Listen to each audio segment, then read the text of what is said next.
So, sukatin din natin yung kanyang chamber. So, ito na mga bossing, yung 4 valves para sa ating V100 or XRM110 sa mga naghahanap dyan. Z5 cylinder head mga bossing. So, ito siya mga boss. V100 4 valves 7019 sa mga naghahanap dyan. Z5 cylinder head. So, meron siyang valve spring. At ito, ano tawag ito? So, yan. At meron na siyang pin para sa rocker arm, tornilyo. Andito din yung kanyang rocker arm, roller type. Saka, meron din siyang valve lock at saka retainer. Valve seal na din meron. Ito yung kanyang tappet cap. Halos complete internals na yan lahat mga bossing. Meron pa siyang malipol.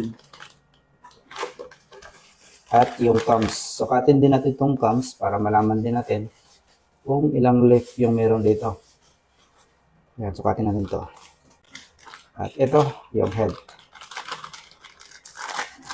4 valves. XRM110 or V100. Yan yung head natin mga boss. 4 valves. Yan. So, sa mga gustong magpalakas dyan.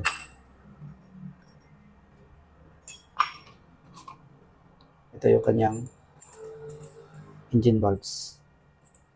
Intake exhaust. Okay? So, tingnan nyo.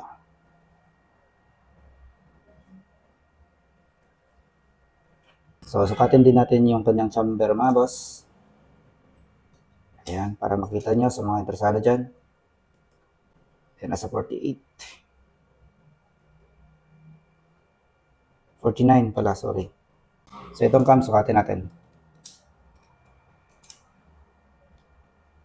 0. Tingnan natin kung ilang left to.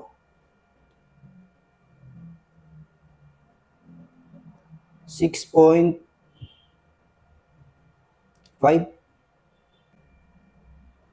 Ayan siya.